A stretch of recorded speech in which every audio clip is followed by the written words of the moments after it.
بسم اللہ الرحمن الرحیم۔ السلام علیکم خواتین و حضرات، میں ہوں آپ کا جنید سلیم اور آپ دیکھ رہے ہیں انصاف ڈیجیٹل۔ ناظرین، مظلوم چپ بھی رہے تب بھی خون بولتا ہے اور ضرور بولتا ہے۔ جنہیں بے خبری میں مار دیا گیا، جن کا رات کی تاریکی میں خون بہایا گیا، یہ لہو اب بول اٹھا ہے۔ تحریک انصاف نے ڈی چوک میں احتجاج کے دوران مارے جانے والے اپنے 12 کارکنوں کے نام اور پتے کے ساتھ تصاویر جاری کر دی ہیں، جن کی آج ملک کے مختلف شہروں میں غائبانہ نماز جنازہ ادا کی گئی اور کچھ کارکنوں کی نماز جنازہ ان کے آبائی علاقوں میں ادا کی گئی، اور جن میں ہزاروں افراد شریک ہوئے ہیں، جن کی ویڈیوز آج سوشل میڈیا پہ دیکھی جا سکتی ہیں، بہت وائرل ہیں۔ وقت گزرنے کے ساتھ ساتھ حکومت کا یہ بیانیہ اب دم توڑنے لگا ہے۔ ویسے تو اس نے دم پکڑا ہی نہیں تھا اس بیانیے نے، لیکن جو رہا ساتھ تھا وہ دم بھی ٹوٹ رہا ہے، جس کے مطابق احتجاج کے دوران کوئی ایک شخص بھی جاں بحق نہیں ہوا تھا۔ اور تحریک انصاف، اب ان کا الزام تھا کہ تحریک انصاف اب لاشوں کا ویلا کر کے اپنی ناکامی پر پردہ ڈالنا چاہتی ہے اور شرمندگی چھپانا چاہتی ہے اور اپنی سیاست چمکانا چاہتی ہے۔ یہی سنتے آئے نا 2 دن سے۔ تحریک انصاف کے علاوہ بھی ناظرین اب گواہیاں آ رہی ہیں، اور گواہیاں بھی بہت ہی معتبر ہیں۔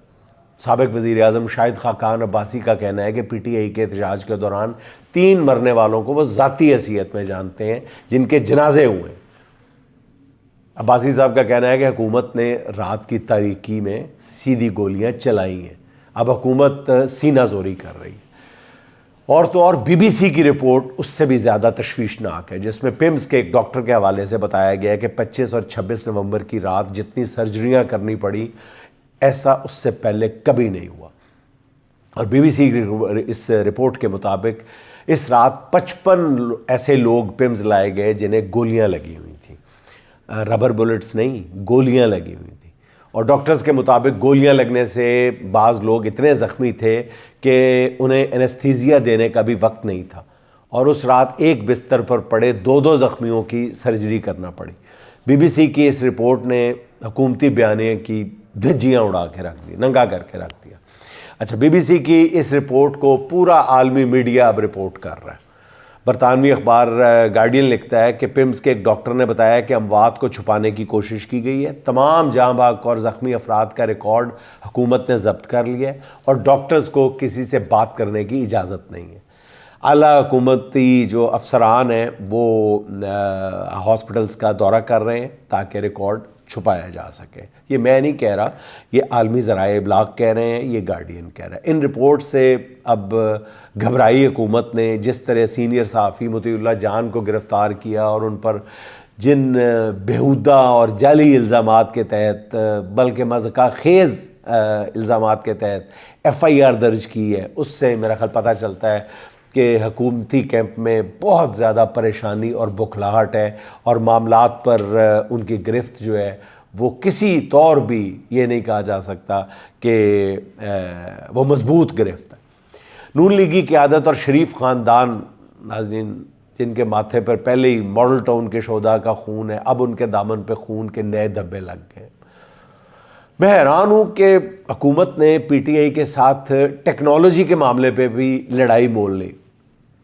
مطلب آج کے اس جدید دور میں آپ جب ہزاروں کی تعداد میں، لاکھوں کی تعداد میں ویڈیو کلپس موجود ہیں، جب فائرنگ ہوئی وہاں پہ لاکھوں کی تعداد میں لوگوں کے ہاتھوں میں موبائلز موجود تھے، ویڈیوز موجود ہیں، تو آپ کیسے اس پہ پردہ ڈالنے میں کامیاب ہو سکتے ہیں؟ آپ کو یہ اسٹریٹجی بنانے سے پہلے، یہ ڈینائل دینے سے پہلے کہ ہمارے ہاتھوں تو کوئی بندہ نہیں مرا، آپ کو یہ کہنے سے پہلے یہ بات سوچ لینی چاہیے تھی کہ اس جدید دور میں جب نصرت فتح علی خان کی 35 سال پرانی اور گمشدہ قوالیاں بھی مل گئی ہیں، وہ دوبارہ ریلیز کی جا رہی ہیں، سائنس دعوے کر رہی ہے کہ فضا میں موجود ہزاروں سال پرانی آوازیں بھی جو ہے وہ کیچ کرنے کی، ری کیچ کرنے کی پوزیشن میں آ گئی ہے سائنس، تو اس آپ دور میں کیسے ڈینائی کر سکتے ہیں؟ آپ کے اپنے دیکھیں، ہر گزرتے دن کے ساتھ نئی ویڈیوز آئیں گی، ہر گزرتے دن کے ساتھ نئی ویڈیو کلپس آئیں گے، آپ نہیں چھپا پائیں گے۔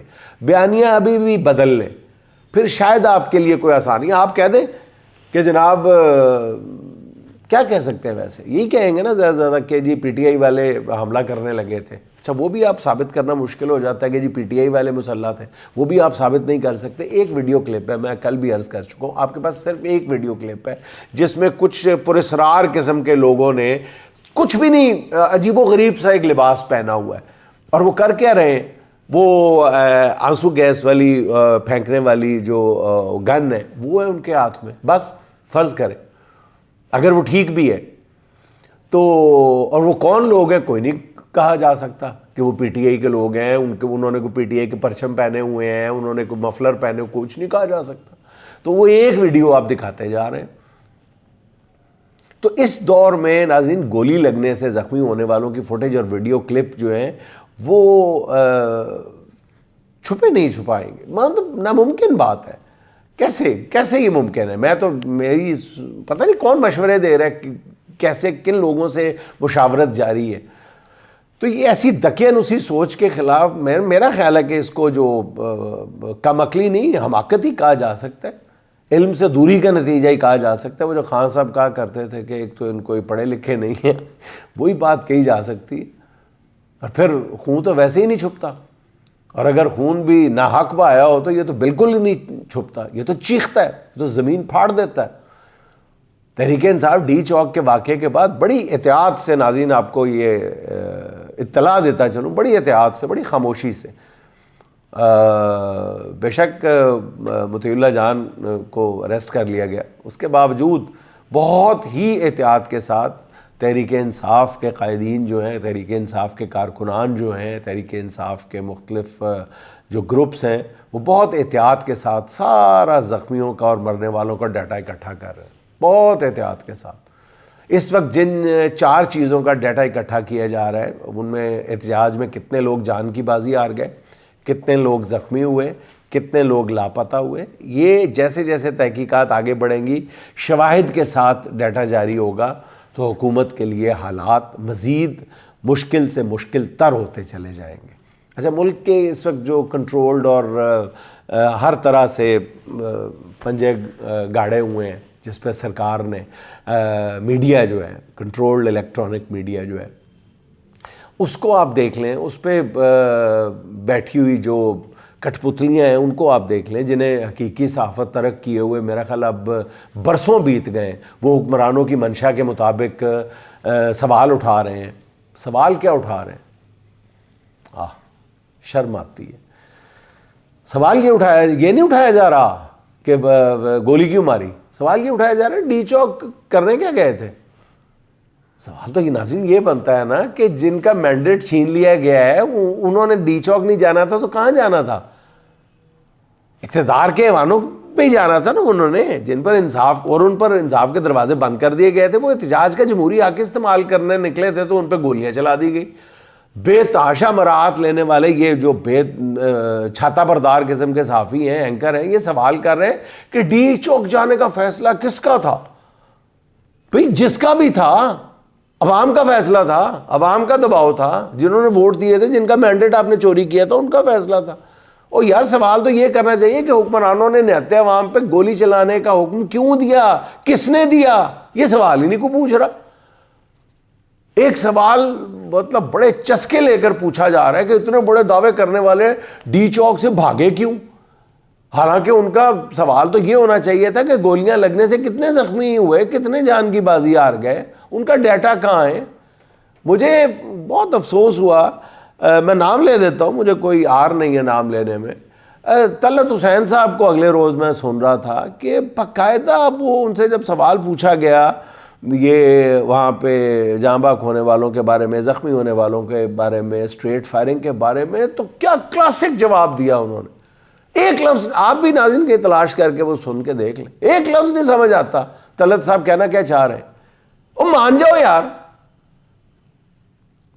آپ اللہ کے پاک کلام پہ ہاتھ رکھ کے طلعت حسین صاحب کہیں کہ آپ وہاں خود تھے, آپ نے گولیاں چلتی نہیں دیکھی. ایسا نہ کریں یار, آپ سینئر آدمی ہیں, اس عمر میں آپ اپنی صحافت کا اس طرح جنازہ نکال رہے ہیں, ایسے تو نہ کریں. کوئی اور بات کر لیں, کچھ آپ بھی کوئی بہانہ تراش ہے نا, اتنے سینئر آدمی ہیں, کوئی بہانہ تراش سکتے ہیں. یہ تو نہ کہیں کہ نہیں جی وہ یہ کچھ کہا نہیں جا سکتا کیا ہوا اور کیسے ہوا اور گولی چلی یا نہیں لگی, کوئی مرا یا نہیں مرا. ایسے نہ کریں یار. اسلام آباد کے تمام اسپتالوں کی انتظامیہ نے پراسرار بلکہ شرمناک خاموشی اختیار کی ہوئی ہے. کیوں اختیار کر رکھی ہے یہ خاموشی؟ ناظرین میں آپ کو کھل کے بتاتا ہوں. اس سارے منصوبے کا جو ہدف ہے وہ ایک ہی شخصیت ہے, عمران خان ہے. آپ کہیں گے اس میں نئی بات کیا ہے, تو ہمیں پتہ ہے. میں بتاتا ہوں آپ کو عمران خان کس طرح ہدف ہے. ناظرین اس بات کو ذرا سمجھنے کی کوشش کیجئے گا کہ اس سارے معاملے کا جو کچھ یہ پہلے 2-3 دن پہلے ہو رہا تھا اور اس کے یہ فائرنگ والے واقعے سانحہ اسلام آباد کے بعد جو کچھ ہو رہا ہے, اس منصوبے کا ہدف عمران خان کیسے ہے کہ کسی نہ کسی طرح عمران خان کا عوامی سحر توڑا جائے. اس مقصد کو بھی, حالانکہ بچہ جانتا ہے کہ اس کے بعد اس کا سحر سے بڑھ کے کچھ اور ہو جائے گا. وہ لفظ کسی ڈکشنری میں موجود نہیں ہے کہ جو سحر سے اوپر ہو. جادو کہیں, سحر کہیں, محبوبیت کہیں, پتہ نہیں کیا مجذوبیت کہیں. وہ لوگ یہ اگلے آنے والے دنوں میں عمران خان کی مقبولیت کو, اس کے سحر کو کیسے کنٹرول کر پائیں گے؟ وہ بڑھتا ہی چلا جائے گا. وہ پہلے ہی اپنی انتہا پہ کھڑا ہے. اسی لیے میں عرض کر رہا ہوں کہ شاید کسی لغت میں, کسی ڈکشنری میں لفظ موجود نہیں ہے. کارکنوں کے دلوں میں عمران خان سے, اس سارے کا مقصد یہ ہے ایکسرسائز کا کہ ان کے دلوں میں عمران خان سے بددلی پیدا کی جائے. 26 نومبر کے بعد اس منصوبے پہ عمل درآمد جو ہے وہ مزید تیز کر دیا گیا ہے. ذرا غور کریں نا کہ نہتے کارکنوں پہ گولیاں چلا کر اب ان کی تذلیل کی جا رہی ہے. جان بچانے والے کارکنوں کی میمز بنائی جا رہی ہیں. حکمرانوں نے عدالتی محاذ پہلے ہی فتح کر لیا ہوا ہے, جہاں انصاف افسوس کے ساتھ کہنا پڑتا ہے کہ آخری ہچکیاں لے رہا ہے. پورے ایک منصوبے کے تحت یہ تاثر دیا جا رہا ہے کہ ملک میں قائم جو جابرانہ تسلط ہے وہ اگلے 10 برس تک یوں ہی چلتا رہے گا. اصل مقصد یہ ہے, خوف کی ایسی فضا پیدا کر دی جائے گی, پیدا کرنے کی کوشش کی جا رہی ہے اخبار نویسوں کے خلاف, سچ بولنے والے اخبار نویس یوٹیوبرز کے خلاف. یہ ہو جائے گا, وہ ہو جائے گا, پی ٹی آئی کی قیادت جو ہے وہ تتر بتر ہو جائے گی اور پابندی لگا دی جائے گی, گورنر راج لگا دیا جائے گا. اس طرف بھی میں آپ کو 2 عام خبریں دینا مقصود ہے, بلکہ ایک ہی خبر کے 2 رخ ہیں, وہ بھی آپ کے سامنے ابھی رکھتا ہوں. پی ٹی آئی کی قیادت کے, اس میں کوئی شک نہیں ہے کہ قیادت کے بعض اہمکانہ اور بعض رہنماؤں کے مشکوک کردار نے اس حکومتی منصوبے میں مزید رنگ بھر دیے ہیں. یہ منصوبہ اصل میں حق کے لیے کھڑے کارکنوں کو تھکانے کی ایک کوشش ہے, ان کو بددل کر کے گرانے کی ایک کوشش ہے. ان کے دماغ میں یہ بھرنے کی کوشش ہے کہ اب عمران خان کے بغیر آگے بڑھنے کے بارے میں سوچو. اس ملک کے بارے میں سوچنا بھی ہے, پی ٹی آئی کے بارے میں بھی سوچنا ہے, یا اپنے نظریات پہ بھی قائم رہنا ہے, تو عمران خان کو مائنس کر کے سوچو. یہ اس ساری ایکسرسائز کا مقصد ہے. اس کھیل میں حکومت جو ہے وہ میرا خیال ہے 5-10% کامیاب نظر آ رہی ہے, بعض لوگ کہتے ہیں, مگر یہ فریب نظر ہے. ناظرین پورے یقین کے ساتھ آپ کو بتا رہا ہوں کہ یہ فریب نظر ہے. پی ٹی آئی کی قیادت اور کارکنوں کے لیے مشکل وقت ہے, اور ضرور مشکل وقت ہے, جو اس حکومتی منصوبے کو اپنے اتحاد سے ناکام بنا سکتے ہیں. کیونکہ احمد فراز کے الفاظ میں, اسے خبر نہیں تاریخ کیا سکھاتی ہے کہ رات جب کسی خورشید کو شہید کرے تو صبح ایک نیا سورج تراش لاتی ہے. تو 26 نومبر کی شام کو ناظرین جو صورتحال تھی اس میں مظاہرین کا منتشر ہونا ایک فطری امر تھا, لازمی بات تھی, کوئی اور آپشن نہیں تھا. اس معاملے پر پی ٹی آئی کے حامی آپس میں جھگڑا کر کے, بحث کر کے, کسی کو مورد الزام ٹھہرا کے, کسی کو کمپرومائز کہہ کے, کسی کو سازش کا مورا کہہ کے صرف اپنی پارٹی کو نقصان پہنچا رہے ہیں. میرے خیال میں اس وقت پارٹی رہنماؤں کے ایک دوسرے سے گلے شکوے اور الزامات جو ہیں وہ مخالفین کا مقصد پورا کر رہے ہیں.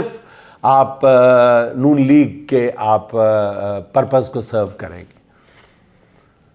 یہ وقت یہ ضرور ہے، آپ ضرور نشاندہی کریں، لیکن طریقے سے کریں اور وقت آنے پہ کریں۔ حکمرانوں کی پوری کوشش ہے کہ پارٹی میں ہونے والی اس توڑ پھوڑ سے جلد از جلد فائدہ اٹھایا جائے اور پورا فائدہ اٹھایا جائے، جس کے لیے تحریک انصاف پر پابندی اور خیبر پختونخوا میں گورنر راج کے نفاذ کے لیے مشورے ہو رہے ہیں، یا کم از کم ان اقدامات کی دھمکیاں دی جا رہی ہیں۔ اس سے پہلے کہ ان دونوں اقدامات کے حوالے سے میں بات کروں، پہلے ابھی تازہ ترین اپنی اطلاع آپ کے سپرد کیے دیتا ہوں کہ ناظرین یہ دونوں کام حکومت نہیں کرنے جا رہی۔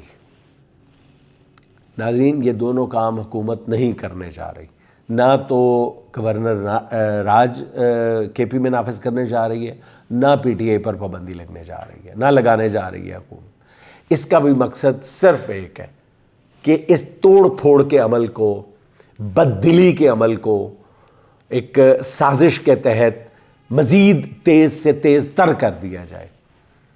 ان دونوں اقدامات کا جان بوجھ کے اس تاثر کو پھیلایا جائے کہ حکومت یہ دونوں کام کر رہی ہے، حالانکہ میری ابھی تک کی اطلاع کے مطابق حکومت یہ کام نہیں کرنے جا رہی۔ یہ کسی کے اشارے پہ کیا جا رہا ہے اور اس کا مقصد یہی ہے کہ پی ٹی آئی میں توڑ پھوڑ کا عمل تیز کر دیا جائے، جو کہ کبھی ممکن نہیں۔ آج دن بھر میں اس پہ غور کرتا رہا کہ حکومت نے تحریک انصاف پہ پابندی لگا دی تو کیا ہوگا۔ یہ میں اپنی اس انفارمیشن سے پہلے کی بات بتا رہا ہوں۔ پھر فوری طور پہ دماغ میں ایک کے بعد ایک واقعات آنے لگے کہ اس سے پہلے سیاسی جماعتوں پہ لگنے والی پابندیوں کا کیا ہوا۔ نیشنل عوامی پارٹی پر لگنے والی پابندی سے کیا حاصل ہوا تھا؟ پابندی لگی تو راتوں رات عوامی نیشنل پارٹی کے نام سے نئی جماعت کھڑی ہو گئی تھی۔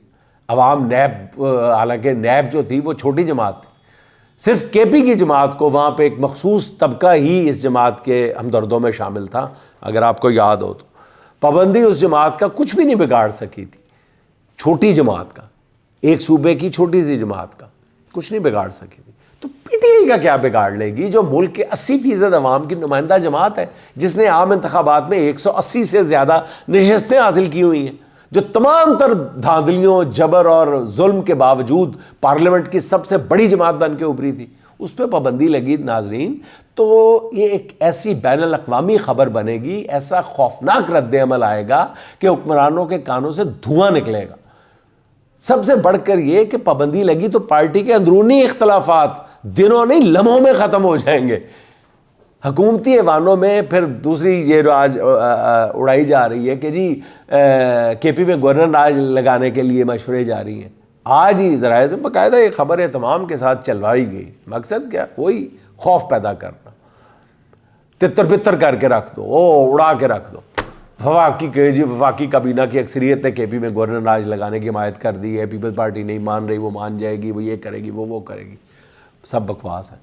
گورنر راج لگانے کا ابھی اور پابندی لگانے کا ابھی سنجیدہ سطح پہ کوئی فیصلہ نہیں ہوا، یہ جان بوجھ کے کیا جا رہا ہے۔ گورنر راج لگانے کا ابھی تک میں جو ہے وہ کیونکہ حکومت بھی یہ سمجھتی ہے ناظرین کہ یہ ایسا جو فیصلہ ہوگا وہ پی ٹی آئی کے حق میں جائے گا، اور پی ٹی آئی کو پہلے سے کے پی میں اگر دیکھا جائے کہ جی وہاں پہ گورنر راج لگا دیا جائے تو سوال یہ اٹھتا ہے کہ وہاں پہ پی ٹی آئی کو پہلے کون سی حکومت ملی ہوئی ہے، کتنی کو حکومت ملی ہوئی ہے، نہ اپنی مرضی کا چیف سیکرٹری، نہ اپنی مرضی کا آئی جی، پھر ہدایات کہیں اور سے ملتی ہیں، عمل کہیں کسی اور طرح سے ہوتا ہے۔ اہم جو ٹرانسفرز ہیں، اہم ٹرانسفرز اور پوسٹنگز کا اختیار بھی وزیر اعلیٰ کو حاصل نہیں ہے۔ ان حالات میں حکومت کے پی میں گورنر راج لگا کے پی ٹی آئی پر احسان ہی کرے گی نا، لگا لو۔ پہلے تو میں نے آپ کو خبر دے دی نا، یہ میں ویسے آپ کو برسبیل تذکرہ بتا رہا ہوں کہ لگا لیتے، کل کنا اگر فیصلہ تبدیل کرتے ہیں لگائیں، شوق سے یہ کام کر کے دیکھ لیں۔ اسے پارٹی کارکنوں، اور اگر یہ ایسا کام کرنے جاتے ہیں تو اس سے آپ دیکھیں گے کہ پارٹی کارکنوں اور قیادت کو ایسی یکسوئی ملے گی جس کی انہیں اس وقت شدید ضرورت ہے۔ اس لیے حکمران پارٹی جو ہے وہ پابندی اور گورنر راج لگانے کی دھمکیاں نہ دے، بلکہ یہ کام کر گزرے، پھر دیکھیں کس بہاؤ بکتی ہے۔ کیونکہ یہ لڑائی اب پی ٹی آئی اور حکومت کے درمیان نہیں ہے، بلکہ عوام اور حکومت کے درمیان ہے۔ عوام اپنا حق مانگ رہی ہے، بدلے میں انہیں لاشیں، دھمکیاں، گرفتاریاں، تشدد دیا جا رہا ہے۔ عوام کا رد عمل آنا بھی باقی ہے ناظرین، یہ بات ذہن میں رکھیں. عوامی رد عمل ہمیشہ ہلکی آنچ پر پکتا ہے اور دیر سے ابال آتا ہے، لیکن جب ابال آ جائے تو اسے ٹھنڈا ہونے میں بہت دیر لگتی ہے. اب ناظرین، مطیع اللہ جان کی گرفتاری کے بعد ان پر جس قسم کی ایف آئی آر درج کی گئی ہے، یہ حکمرانوں کے اخلاقی دیوالیہ پن کی ایک تحریری دستاویز ہے. اب حکمرانوں کے اعلیٰ کار میڈیا جو پر بیٹھے ہیں وہ مطیع اللہ جان کی کردار کشی کی مہم شروع کر رہے ہیں. بہت افسوس کی بات ہے، شرم کی بات ہے. میرا یہ خیال ہے کہ یہ کردار کشی نہیں ہے. مطیع اللہ جان واقعی ایسا ہے، اس لیے کہ کہا یہ جا رہا ہے کہ جناب وہ مطیع اللہ جان کا اکیڈمی کے دور سے ڈسپلن ٹھیک نہیں ہے. ٹھیک الزام ہے. ایسے لوگوں کا ڈسپلن کیسے ٹھیک ہو سکتا ہے جو سیاہ کو سفید ماننے سے انکار کر دیں اور ایام جوانی سے ان کو یہ عادت ہو، بلکہ بچپن سے ہی عادت ہو کہ وہ سیاہ کو سفید ماننے سے انکار کر دیتے ہیں، جو بادشاہ کے ننگا ہونے کی گواہی دیتے ہیں. ایسے لوگ ڈسپلن میں کہاں ہوتے ہیں؟ جو گھپ اندھیرے بانٹنے والوں کو اجالوں کا سفیر ماننے سے انکار کر دیتے ہیں. واقعی ایسے لوگ ڈسپلن میں نہیں ہوتے. تو یہ الزام ٹھیک عائد کیا جا رہا ہے کہ مطیع اللہ جان جو ہے وہ شروع سے ڈسپلن کا خلاف ورزی کا عادی ہے. یہ اس کی میرا خیال ہے کردار کشی نہیں ہے، یہ وہ تمغے ہیں جس پر مطیع اللہ جان کو ناز ہونا چاہیے اور اس کے چاہنے والوں کو بھی ناز ہونا چاہیے. اچھا ناظرین، میں بات کر رہا تھا مطیع اللہ جان پر درج ہونے والی ایف آئی آر کی. ایسی بیہودہ ایف آئی آر جس طرح ہمارا قانونی نظام آنکھیں بند کر کے حرکت میں آتا ہے، یہ ہمارے قومی زوال کی وجوہات میں سے ایک بڑی وجہ ہے. اچھا ناظرین، پہلے ذرا یہ ایک ویڈیو دیکھیں.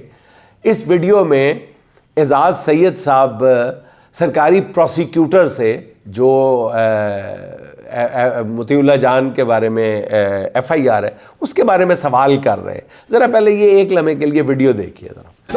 آپ ایمانداری سے سمجھتے ہیں کہ جو آپ نے آرگیومنٹ کیا آپ حلال کما رہے ہیں پوری ایمانداری سے؟ آپ کی آنکھیں ساتھ نہیں دے رہی. اچھا یہ بتائیں، ویسے کوئی فیل ہوتا ہے کبھی جب کسی کے اوپر جھوٹا کیس بنتا ہے اور اس کو آپ جس طریقے سے آرگیو کرتے ہیں، کبھی فیل کرتے ہیں کہ آپ کا ضمیر ہے، کوئی اندر سے کوئی آواز آتی ہے؟